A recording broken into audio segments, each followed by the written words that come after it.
était Emmanuel. Et la Bible dit que Emmanuel veut dire Dieu parmi nous. Donc Dieu n'a pas attendu que notre désir, notre faim, notre soif de lui nous amène à sa dimension, parce que ce ne serait pas possible d'y aller. Parce qu'il y avait le péché qui avait fermé la porte. Comment l'homme, après la venue du Dieu vivant sur la terre, peut maintenant marcher dans la dimension que le Dieu vivant est venu implanter? Et quels sont les facteurs nécessaires qui peuvent nous y amener? C'est très important. Donc, lisons un verset. Lisons rapidement Prenons la Bible. La Bible dit dans le livre de Galates 5, verset 17. Il dit, car la chair a des désirs contraires à ceux de l'esprit. La chair a des désirs contraires à ceux de l'esprit. Et l'esprit en a de contraires à ceux de la chair. Alléluia. Et dit, ils sont opposés entre eux, afin que vous ne fassiez point ce que vous voudriez. L'apôtre Paul, par la révélation, nous dit qu'en réalité, il y a deux entités qui se combattent chez nous. Il y a la chair qui est l'union entre l'âme et puis le corps. L'âme et le corps forment un être qu'on appelle chair, qui est égal à sarx. En hébreu, en grec, c'est sarx, S-A-R-X. Et donc, cette chair-là a une volonté contraire à notre esprit qui est en nous et à l'esprit de Dieu qui est en nous.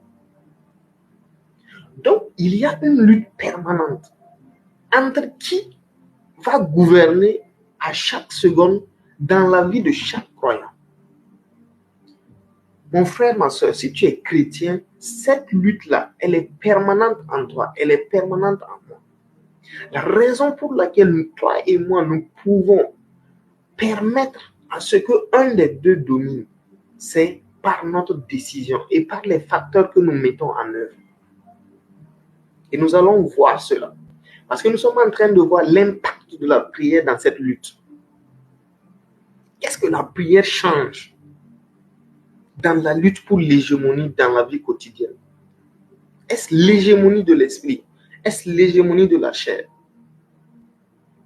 Et la Bible nous dit dans Romains 8. Romains chapitre 8. Romains chapitre 8.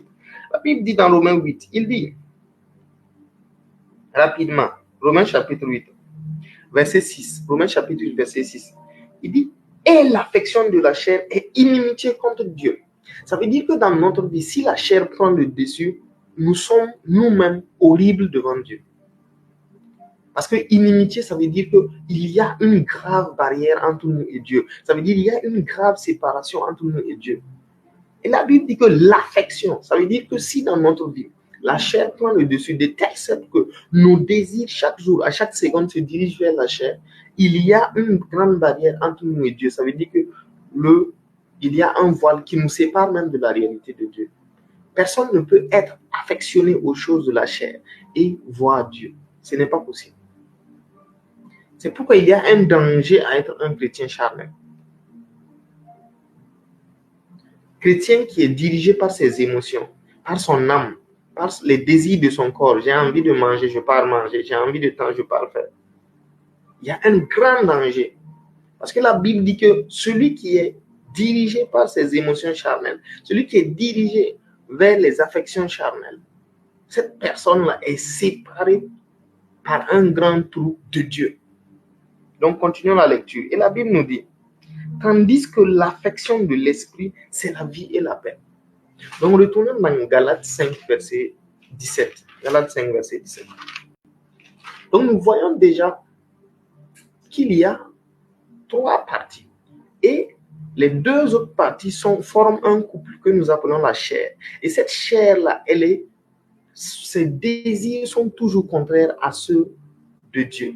Et la partie de nous qui aime Dieu, qui est dirigée vers l'œuvre de Dieu, la volonté de Dieu, les affections de Dieu, c'est notre esprit. C'est notre esprit régénéré. Mais nous allons voir que comme c'est un combat, qui va gagner? À chaque instant que nous prenons une décision dans notre vie, c'est soit motivé par la chair, soit motivé par l'esprit. Et c'est une lutte permanente. C'est une lutte permanente. Et nous allons le voir dans les Écritures. C'est une lutte permanente à tel enseigne qu'on ne se rend plus compte. On ne se rend pas compte qu'en réalité, il nous faut discerner à chaque fois que nous prenons une décision, est-ce de la chair ou est-ce de l'esprit? Si c'est de la chair, ça nous conduit vers la mort. Si c'est de l'esprit, ça nous conduit vers la vie et la paix. Donc c'est tellement permanent que à un moment donné, on n'y prend plus garde. On se dit que tout ce qu'on fait en tant que chrétien, en tant que croyant, c'est de Dieu. Alors que non. Même en tant que chrétien, nous avons une triple dimension. Et cette triple dimension de la triple dimension peut motiver nos actes, peut motiver nos actions. C'est pourquoi la prière est importante. Nous allons le voir dans les Écritures. La prière est importante parce qu'elle donne l'hégémonie à l'esprit. Elle donne la faculté à l'esprit de pouvoir gouverner nos actes, de pouvoir gouverner nos désirs, de pouvoir gouverner tout ce que nous faisons sur la terre, de pouvoir même créer de la passion pour Dieu en nous. Lorsque vous êtes connecté à la prière, lorsque vous êtes passionné de la prière, lorsque vous pratiquez régulièrement la prière, la Bible dit que votre affection est tournée vers les choses de Dieu et que la vie et la paix viennent, la force vient, la vitalité divine vient. Marc 14, verset 38.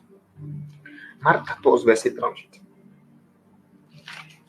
Alléluia, alléluia, gloire à Dieu, gloire à Dieu, gloire à Dieu. J'espère que vous m'entendez très bien. S'il y a des soucis de communication, n'hésitez pas à signaler. Gloire à Dieu, gloire à Dieu. Nous sommes en train de voir les bienfaits de la prière. Nous n'avons pas encore commencé les bienfaits. Nous sommes en train de situer la raison pour laquelle la prière est importante. Pourquoi est-ce que nous prions et pourquoi Dieu a mis dans notre désir de prier tous les jours? Normalement, la Bible recommande de prier sans cesse. Mais dans le mot sans cesse, il y a une petite nuance à faire. Il dit en tout temps favorable. Ça veut dire qu'à chaque fois que nous avons un temps qui peut être utilisé pour la prière, Dieu s'attend à ce que nous prions. Alléluia. Donc Marc 14, verset 38. Marc 14, verset 38. J'espère que vous avez vos Bibles. Comme d'habitude, nous partageons la parole avant de commencer la prière. Alléluia. Marc 14, verset 38. La Bible nous dit: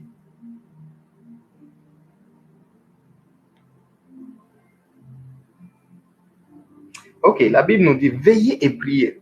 Il dit veillez et priez afin que vous ne tombiez pas en tentation.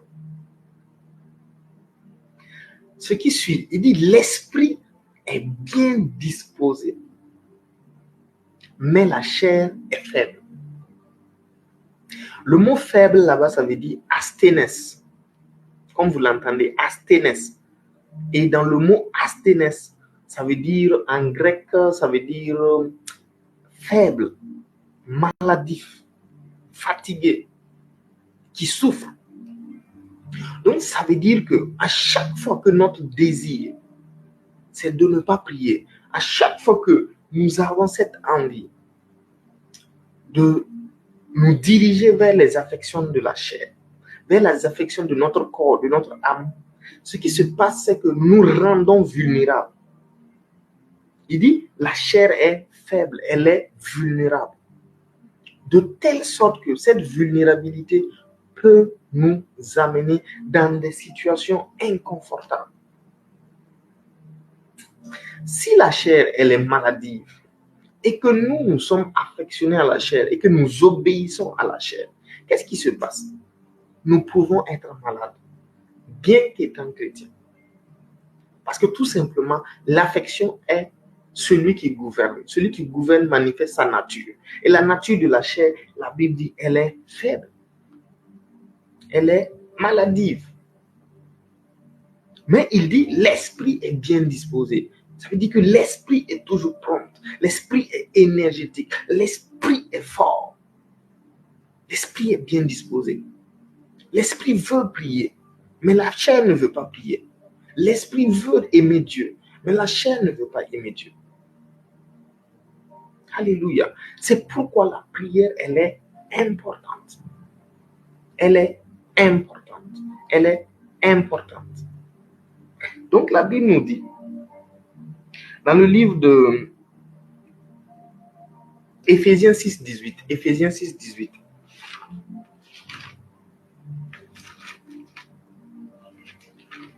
Éphésiens 6,18, la Bible nous dit, Éphésiens 6,18. Gloire à Dieu, nous sommes dans Éphésiens 6, verset 18.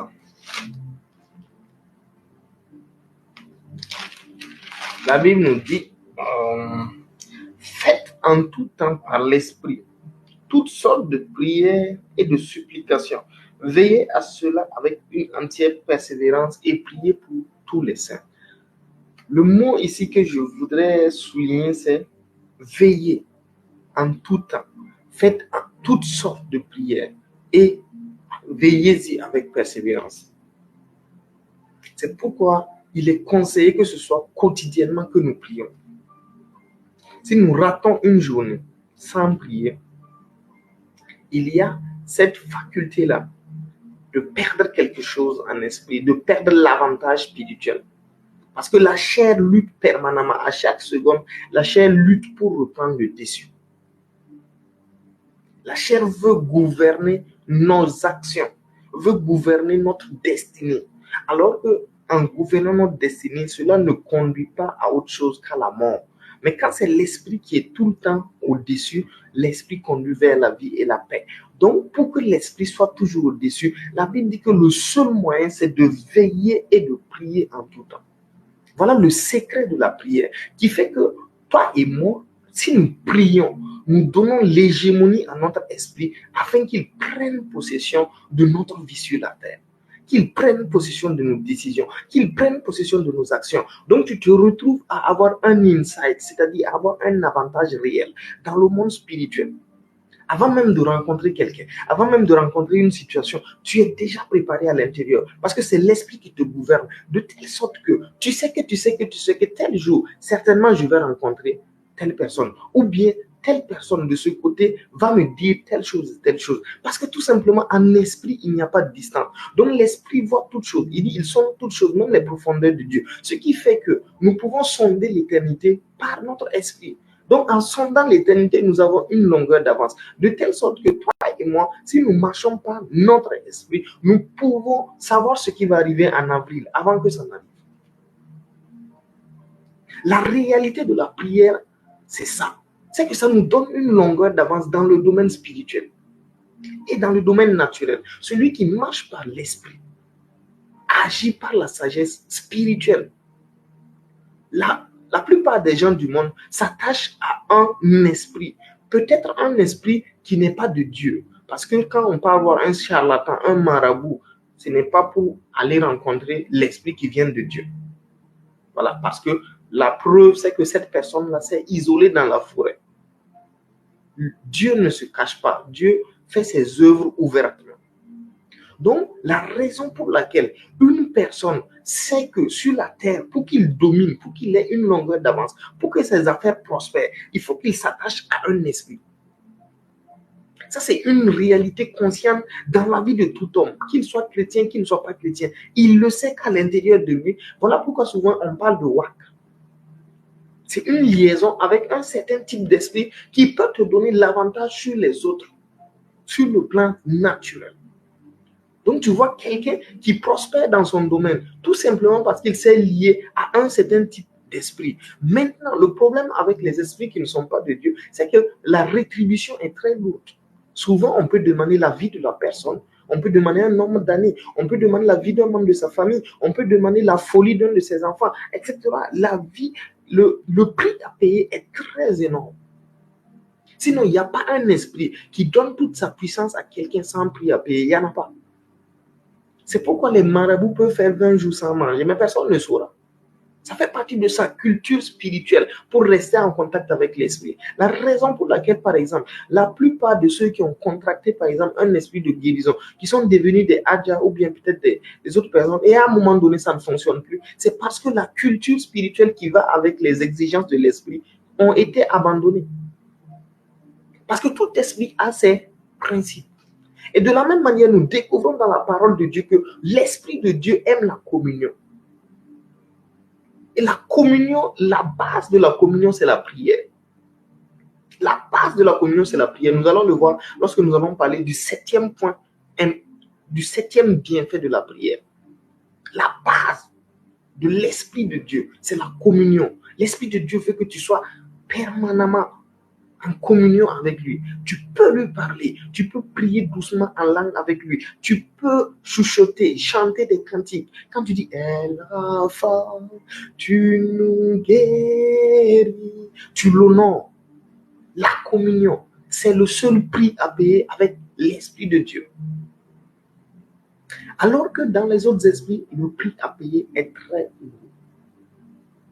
Donc, continuons. Premier bienfait.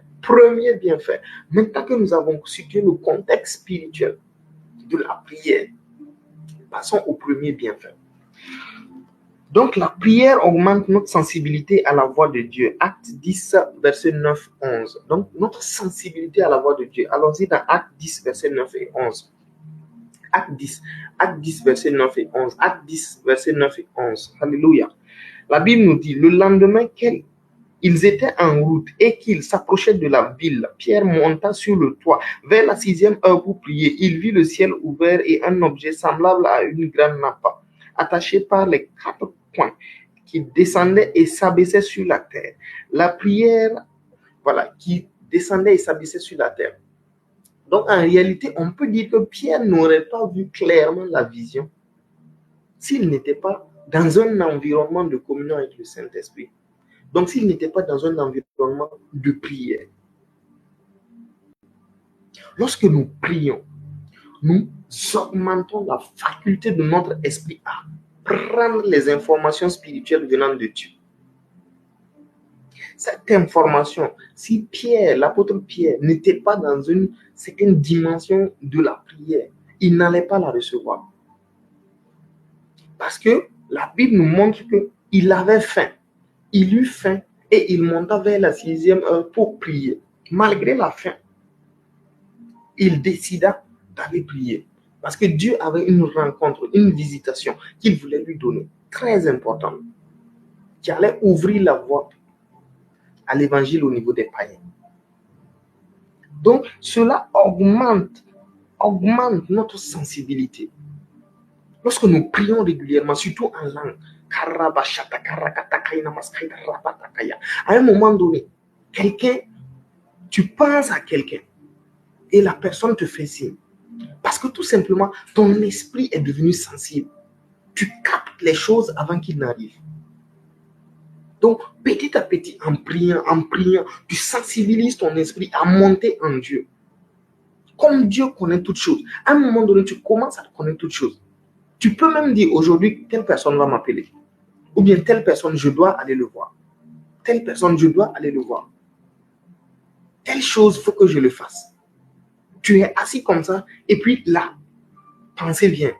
Elle te dit que c'est ton esprit qui te parle. Il dit aujourd'hui, fais ci. Donc, tu as une sensibilité plus accrue aux choses de Dieu. Ce qui te rend capable, ce qui te rend plus que vainqueur, ce qui te rend plus avancé que ceux de tes collègues, que ceux de ton entourage. Tu es plus avancé parce que tu pries régulièrement.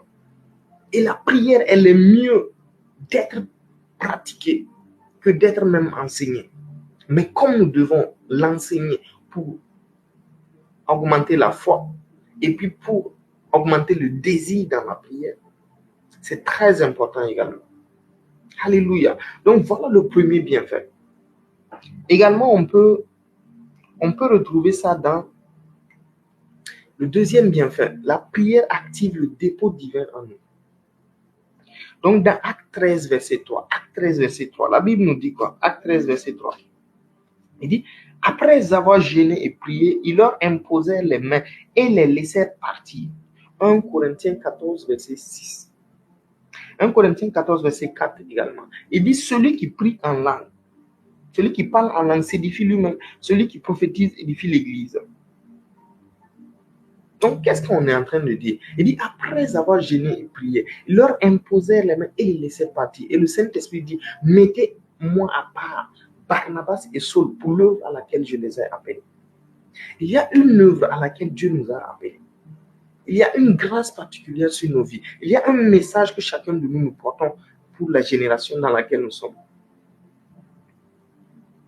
Et cela se développe, cela se construit, cela devient plus réel dans la prière. Parce que la Bible dit que celui qui parle en langue s'édifie lui-même. Celui qui parle en langue construit sa propre personne, construit son esprit, c'est-à-dire donne l'envergure aux choses spirituelles dans sa vie de pouvoir se manifester. Donc notre esprit a besoin de la prière pour dominer sur notre chair. Notre esprit a besoin de la prière pour être le souverain sur la chair. Et cela passe forcément par des temps de prière. Donc lorsque nous prions en langue, lorsque nous prions en langue régulièrement, ce qui se passe, c'est que nous nous connectons à notre grâce intérieure spirituelle qui fait qu'elle se développe et elle commence à nous envahir. Si nous n'étions pas quelqu'un qui était aimant, si nous n'étions pas quelqu'un qui pardonnait facilement, à un moment donné, tu pries, tu prends la nature de Dieu. Tu deviens quelqu'un d'humble, tu deviens quelqu'un d'humble, quelqu'un qui aime, quelqu'un qui pardonne, peu importe la faute. La capacité n'est plus de toi parce que ton esprit a pris le dessus. Ta chair, certes, elle est impatiente. Mais lorsque tu commences à prier et que l'esprit prend le dessus, la chair qui était impatiente est remplacée par ton esprit. Alors que ton esprit régénéré vient de Dieu. Le fait que l'esprit régénéré vienne de Dieu, notre esprit, elle n'est pas impatiente. Non, elle n'est pas impatiente. Elle est patiente. Parce qu'elle vient de Dieu. La Bible dit que le Dieu de toute patience. Donc Dieu est patient. Et tout ce qu'il crée en esprit est patient. Donc une fois que notre esprit prend le dessus, les compétences spirituelles que Dieu a mis en nous prend le dessus, nous marchons dans ces compétences-là. Donc il y a la nature, il y a le caractère et il y a les œuvres. Notre esprit a une nature qui doit être conforme à la nature du Saint-Esprit, décrit dans Ésaïe 11. Où la Bible dit là-bas, l'esprit de sagesse, d'intelligence, de connaissance, de force, de conseil, etc., de crainte de l'Éternel, résidera en lui. Donc, notre esprit commence à contracter cette nature spirituelle, de telle sorte que peut-être dans certains domaines, on était ignorant, mais en priant régulièrement, nous commençons à avoir une longueur d'avance dans ces domaines-là. Donc, nous commençons à manifester la sagesse de Dieu. Nous ne savons pas comment la sagesse de Dieu se manifeste. Nous ne savons même pas comment est-ce qu'on est enseigné, mais on sait qu'on est enseigné. Tu te retrouves à écrire des notes, tu te retrouves à écrire des pensées de l'esprit, et tu ne sais même pas. Tu ne sais pas. Tu es là, du coup, une révélation vient, tu notes. Parce que tout simplement, l'esprit est connecté. Il est permanemment au-dessus de la chair. Ce qui fait qu'il prend le dessus. Il y a le caractère qui est le fruit de l'esprit, décrit dans Galates 5:22, où il dit l'amour, la joie, la paix, la bénignité, la bonté, etc. Peut-être qu'au début, ce caractère-là n'est pas visible lorsqu'on donne notre vie à Jésus. Mais en priant régulièrement, ce caractère commence à nous submerger parce que notre esprit, les compétences spirituelles de notre esprit commencent à prendre le dessus. Ce qui fait que, après un certain temps dans la prière, on devient identifiable à Christ. En tout point, on devient identifiable à Christ. Et la puissance maintenant vient. Après la nature, le caractère, la puissance vient. Dieu regarde notre caractère avant de nous donner le revêtement de puissance. Quel est notre caractère? Parce que quand on commence à prier, ce n'est pas premièrement la puissance. Peut-être que nous prions pour nos besoins, peut-être que nous prions pour rechercher la puissance. Mais lorsque nous prions, Dieu utilise cette prière pour nous bâtir d'abord de l'intérieur vers l'extérieur. Et c'est le caractère de l'esprit qui est imprimé en nous. Donc le caractère aimant, le caractère humble, le caractère bon, le caractère craignant Dieu, etc. Tous ces caractères décrits dans Galates 5:22 commencent à s'envelopper autour de nous. Et nous ne pouvons même pas. Tu peux te retrouver à vouloir même t'énerver. Tu ne peux même plus. Tout simplement parce que tu as tellement grandi spirituellement que ce caractère-là, il est en toi. Que tu veuilles ou pas, tu ne peux même plus t'énerver. Tu ne peux même plus détester quelqu'un. Ce n'est pas possible. Le caractère t'a rempli. Le caractère divin de l'esprit t'a rempli. Et tu as débordé en ça. De telle sorte que même tes paroles donnent de la consolation. Même tes paroles donnent de l'espérance.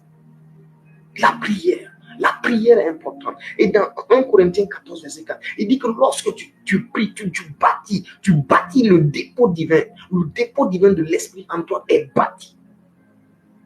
Elle est construite, elle est spirituellement déposée, mais elle doit se manifester dans ta vie. Elle doit remplir ton âme. Donc, en priant, tu transfères le dépôt spirituel dans ton âme, de telle sorte que ce n'est pas ton esprit seulement qui est impacté, parce que l'esprit est impacté à cause de l'œuvre de Jésus. Mais lorsque l'œuvre de Jésus a été introduite dans notre esprit et que nous voulons que cette œuvre se manifeste dans notre âme, la seule voie, c'est la prière. Il dit, lorsque tu parles en langue, tu t'édifies toi-même, tu te bâtis toi-même. Tu bâtis ton âme dans le caractère de l'esprit. Tu bâtis ton âme dans la nature de l'esprit. Tu bâtis ton âme dans la puissance, dans la force de l'esprit. Tu te retrouves à prier 6 heures. Tu te demandes comment tu peux. Dans la chair, ce n'est pas possible. Prier 6 heures sans arrêt, ce n'est pas possible. Quelle capacité! Mais tu vas remarquer que cette capacité-là, elle est bâtie de gloire en gloire, de gloire en gloire. Tu vas commencer par 1 heure, après tu vas faire 2 heures, après tu vas faire 3 heures, après tu vas faire 4 heures, après tu vas faire 5 heures. Donc, c'est de gloire en gloire qu'on est bâti, de l'esprit dans l'âme. De telle sorte qu'à un moment donné, ton âme est confondue à ton esprit. Parce que tout simplement, ce que maintenant l'esprit désire, l'âme désire, parce que l'âme est un carrefour. L'âme n'a pas de décision. L'âme est le carrefour entre le corps et l'esprit.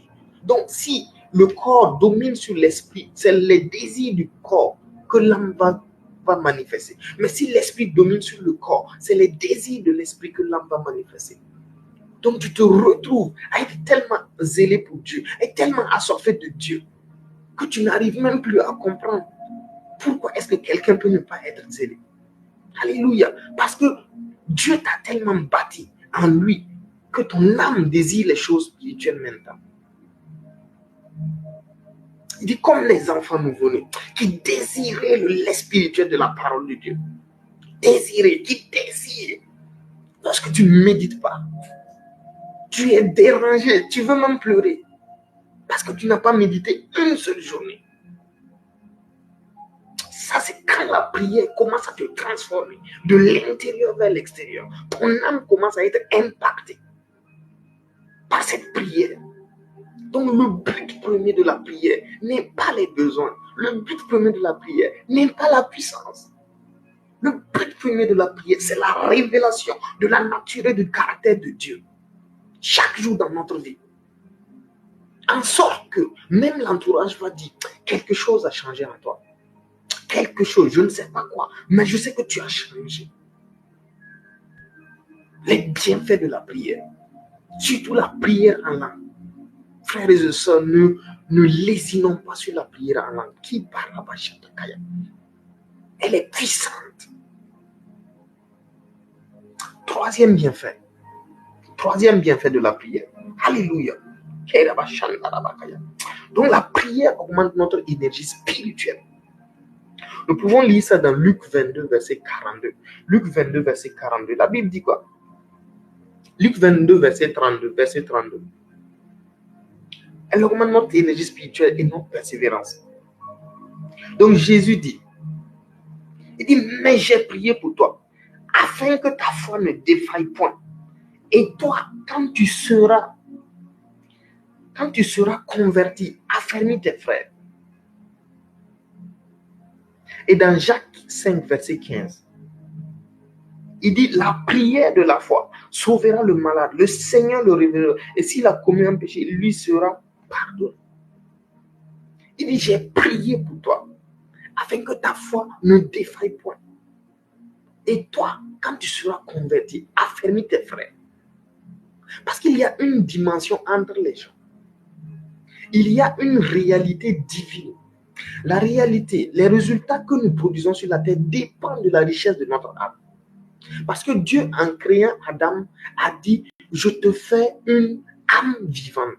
Genèse 2, verset 7. Il dit, il souffla en l'homme. L'homme devient une âme vivante. C'est la raison pour laquelle le protocole naturel pour gouverner sur cette terre, c'est de rendre riche son âme. Donc, si quelqu'un veut sortir médecin, il part faire des études de médecine. Si quelqu'un veut être menuisier, il part faire des études de menuiserie. Pour faire quoi? Pour remplir la connaissance de la médecine, la connaissance de la menuiserie dans son âme. Donc, si c'est le protocole naturel pour manifester les choses, la Bible nous dit que spirituellement, pour que nous puissions manifester les choses spirituelles, il faut que les choses spirituelles qui ont été dans notre esprit par l'œuvre achevée de Christ soient transférées dans notre âme. Parce que c'est à partir de l'âme que nous pouvons marcher dans ça. Ce qui est dans l'esprit reste dans l'esprit jusqu'à ce qu'elle soit formée dans l'âme. Et quand elle est formée dans l'âme, elle rentre dans notre conscience. C'est-à-dire qu'elle devient un vécu. De la même manière que je ne peux pas oublier mon nom, c'est parce qu'elle est stockée dans ma conscience. Donc, quand une chose vient se stocker dans ta conscience, même si tu dors, tu sais le faire. De la même manière, la prière a cette possibilité de créer des choses spirituelles dans l'âme de façon consciente. Donc, il y a cette capacité énergétique qui augmente. Lorsque tu pries, la Bible dit que ta foi peut atteindre un niveau où ta foi devient tellement ferme que même si on te dit que ça là, c'est un mort qui est couché, tu dis non, c'est un vivant. Ça, c'est la foi bâtie, la foi énergétisée, de telle sorte que tu dis, moi je regarde, celui-là, il va se lever. Pourquoi? Parce que tu es arrivé à un niveau spirituel où la prière a bâti en toi une foi ferme. Jésus pria pour Pierre et dit, toi, quand tu vas être converti. Pourquoi? Parce que pour le moment, il n'était pas converti. Il dit, quand tu vas être converti, affermis tes frères. Ça veut dire qu'il y a un temps où nous pouvons être nous-mêmes fermes. Et il y a un temps où nous pouvons ne pas être fermes. Donc, pour être ferme, la Bible dit que le protocole, c'est la prière. Parce que l'apôtre Pierre nous a dit ça. Il dit dans le livre de Actes 4, un verset que j'aime bien. Il dit, nous allons nous donner à la prière. Nous donner à la prière. Parce qu'il a découvert la puissance de Jésus. Il a découvert le protocole que Jésus utilisait sur la terre. Jésus sortait le matin de bonne heure, il partait prier. Le soir, il partait à la montagne des Oliviers. Il priait. Ils ne comprenaient pas. Ils étaient avec lui, mais ils ne comprenaient pas. Quand Jésus a dit, venez prier avec moi 3 heures, ils se sont endormis les 3 heures. Jésus est revenu et dit, vous n'avez même pas prié avec moi 1 heure. Veillez et priez afin que votre chair ne tombe pas dans la tentation. Alléluia. Donc, il y a un protocole spirituel dans lequel, lorsque nous sommes intégrés, l'énergie augmente de telle sorte que nous sommes capables de voir des choses impossibles se réaliser. De faire des choses impossibles dans la foi. Dans la foi. Alléluia. Donc ça, c'est le troisième bienfait de la prière. Allons-y rapidement au quatrième bienfait. La prière affaiblit la chair. Lisons le verset de Matthieu 17, verset 21. 17, verset 21. La Bible dit, mais cette sorte ne sort que par la prière et le jeûne. Donc, quand on relit au verset 20 et puis au verset 17, on se rend compte que ce que Jésus indexait, c'était l'incrédulité. Il dit race perverse et incrédule dans le verset 17. Et il dit, c'est à cause de votre incrédulité que vous n'avez pas pu chasser ce démon de l'enfant, au verset 20. Et maintenant, il leur dit, cette sorte d'incrédulité ne sort que par la prière et le jeûne. En réalité, ce qui nous empêche de manifester les grâces que Dieu a déposées en nous, ce n'est pas autre chose que la chair. C'est l'incrédulité, c'est l'ignorance, c'est le doute, c'est la peur, c'est le péché. C'est toutes les 9 dimensions de la chair dont j'ai parlé dans les autres vidéos, dans la chaîne YouTube. Donc ces choses-là nous empêchent de manifester le potentiel spirituel que nous avons. C'est pourquoi Jésus a souligné, il dit en réalité ce n'est pas quelque chose de spécifique de votre foi qui a merdé. C'est votre incrédulité. Et pour que vous enlevez l'incrédulité, il faut que vous soyez permanemment dans la prière. Permanemment dans la prière. Parce que quand tu pries, tu donnes l'hégémonie à l'esprit. Mais en plus de ça, tu assujettis ta chair. C'est pourquoi il a ajouté le jeûne. Parce que le jeûne est une affliction de la chair. De telle sorte que lorsque tu jeûnes et que tu ne pries pas, ce n'est pas totalement complet. C'est peut-être un régime, mais ce n'est pas un protocole spirituel pour abattre l'incrédulité, pour abattre l'ignorance, pour abattre le doute, pour abattre la peur, pour abattre tout ce qui est, bon, je ne sais pas moi, le péché, pour abattre toutes les dimensions de la chair. Ce n'est pas possible sans parfois le jeûne. Donc, quelqu'un qui prie convenablement associe le jeûne. Acte 13. La Bible dit les disciples jeûnaient et priaient. Et le Saint-Esprit dit, mets-moi à part Barnabas et Saul. Donc le jeûne est important. Lorsqu'elle est associée à la prière, elle a une puissance phénoménale parce qu'elle anéantit les désirs de la chair, en sorte que c'est les désirs de l'esprit qui prennent le dessus. Donc elle affaiblit la chair. Lorsque nous voulons affaiblir la chair et monter spirituellement, transférer le protocole spirituel, le dépôt spirituel dans notre âme, il nous faut humilier notre chair. Il nous faut l'humilier. Donc la prière et le jeûne humilient la chair et nous empêchent d'échouer face au cas spirituel. Et il n'y a pas d'autre protocole. Tout le monde passe par là. Tout le monde. Même Jésus est passé par là. 40 jours de jeûne et de prière pour affaiblir la chair et pour faire remonter la potentialité divine qui est en lui. Lorsqu'il a reçu la plénitude du Saint-Esprit, il est allé dans le désert pendant 40 jours pour que cette plénitude qu'il a reçue, parce qu'il a reçu ça dans l'esprit, il n'a pas reçu ça dans son âme, il a reçu ça dans l'esprit, pour que ce qui a été reçu dans l'esprit vienne dans l'âme et puisse être une dimension palpable sur la terre.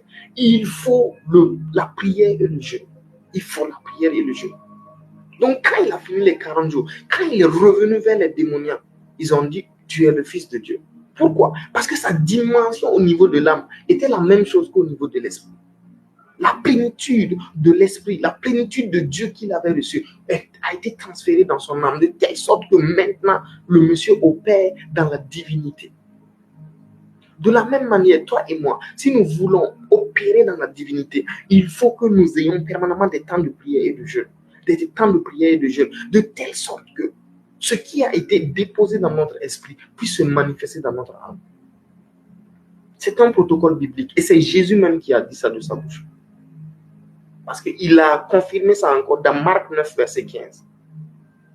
Il dit quoi? Il dit que les disciples ne peuvent pas jeûner tant que l'époux est avec eux. Il dit un jour viendra où l'époux sera enlevé et maintenant ils s'affligeront. Ah bon? Jeûner, c'est s'affliger? Oui. Et c'est Jésus qui l'a dit. Quand l'époux va être enlevé, lorsque la dimension de Dieu qui était là sur la terre va être enlevée, il faut qu'eux-mêmes, ils montent à la dimension de Dieu. Pour cela, il va leur falloir la prière et le jeûne. Alléluia. Gloire à Dieu. Allons rapidement. Le quatrième bienfait de la prière. Nous avons vu qu'elle affaiblissait la chair.